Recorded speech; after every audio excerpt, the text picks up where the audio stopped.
কোরবানির পশুর হাটের ইজারা এখনও সম্পন্ন করতে পারেনি ঢাকার ২ সিটি কর্পোরেশন। উত্তর সিটিতে ১৬ হাটের মধ্যে ৮টির কার্যাদেশ হলেও কোনোটিরও ইজারাদার চূড়ান্ত করতে পারেনি ঢাকা দক্ষিণ সিটি কর্পোরেশন। কার্যাদেশের আগে পশুর হাটের কার্যক্রম নিষিদ্ধ হলেও নিয়ম নীতির তোয়াক্কা না করে ২ সিটিতেই চলছে কোরবানির পশুর হাটের প্রস্তুতি।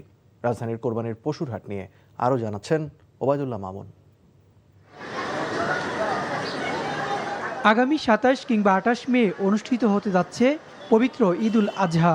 ঈদকে সামনে রেখে রাজধানীতে পশুর হাট বসানোর প্রস্তুতি নিচ্ছে ঢাকা উত্তর ও দক্ষিণ সিটি কর্পোরেশন। এবার ঢাকাতে ২৭টি পশুর হাট বসাতে যাচ্ছে ঢাকার ২ সিটি কর্পোরেশন। এর মধ্যে ঢাকা উত্তরে ১৬টি হাটের মধ্যে একটি স্থায়ী। আর ঢাকা দক্ষিণ সিটিতে ১১টি কুরবানির পশুর হাট বসানোর সিদ্ধান্ত নেওয়া হয়েছে। এর মধ্যে টেন্ডার প্রক্রিয়া শেষ করলেও হাটের ইজারাদার চূড়ান্ত করেনি ২ সিটির কেউই। ঢাকা উত্তরের ৪টি হাটে কোনো শিডিউল জমা পড়েনি, আর দক্ষিণ সিটিতে ২টি হাটে দরপত্র পাওয়া যায়নি, আর একটি হাটের ইজারা প্রক্রিয়াধীন রয়েছে। কার্যাদেশ চূড়ান্ত করার আগে হাটের কার্যক্রম শুরু নিষিদ্ধ হলেও ঢাকার ২ সিটিতে চলছে পশুর হাটের প্রস্তুতি। পাশাপাশি খেলার মাঠে পশুর হাট স্থাপনে নিষেধাজ্ঞা থাকলেও ২ সিটিতে খেলার মাঠ দখল করেই চলছে হাট বসানোর কাজ।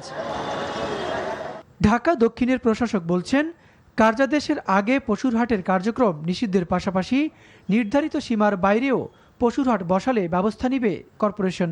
কোনো অবস্থাতেই হাইওয়েতে বা মেন রোডের উপরে যাতে কোনো হাট না আসতে পারে, কারণ এখনও তো ওয়ার্ক অর্ডারই দেয়নি, কাজে তারা কাজ করবে কিভাবে, কাজে এটা থেকে যাতে তারা বিরত থাকে সেটার জন্য আমরা বলেছি। আমরা খেলার মাঠগুলো থেকে যাতে হাট না করা যায় সেটার জন্য আমরা চেষ্টা করছি। নগর পরিকল্পনাবিদরা বলছেন, সরকারের গাফিলতিতেই খেলার মাঠ দখল করে বসছে পশুর হাট। এবারও দেখছি যে আমরা ২ সিটি কর্পোরেশনে বেশ কয়েকটি খেলার মাঠের মধ্যে আমাদের এই পশুর হাটের আয়োজন হয়েছে, এবং সেটার ক্ষেত্রে যথারীতি হাটের ইজারা প্রক্রিয়া শেষ হওয়ার আগেই সেখানে দখলদারিত্ব চলছে। তাহলে কর্পোরেশনের চোখের সামনে যখন এই ধরনের দখলদারিত্ব হয়, তাহলে ইজারা প্রক্রিয়াতে যে স্বচ্ছতা থাকবে এর তো কোনো নিশ্চয়তা নাই। তো অনুমোদন না দেওয়া সত্ত্বেও কীভাবে কর্পোরেশনের মধ্যে অনুমোদনহীন হাটের প্রস্তুতি চলে। জনদুর্ভোগ ও নগরীর পরিবেশ নষ্ট না করে রাজধানীতে পশুর হাট বসানোর পরামর্শ তাদের। Obaidullah Mamun, NTV news, Dhaka.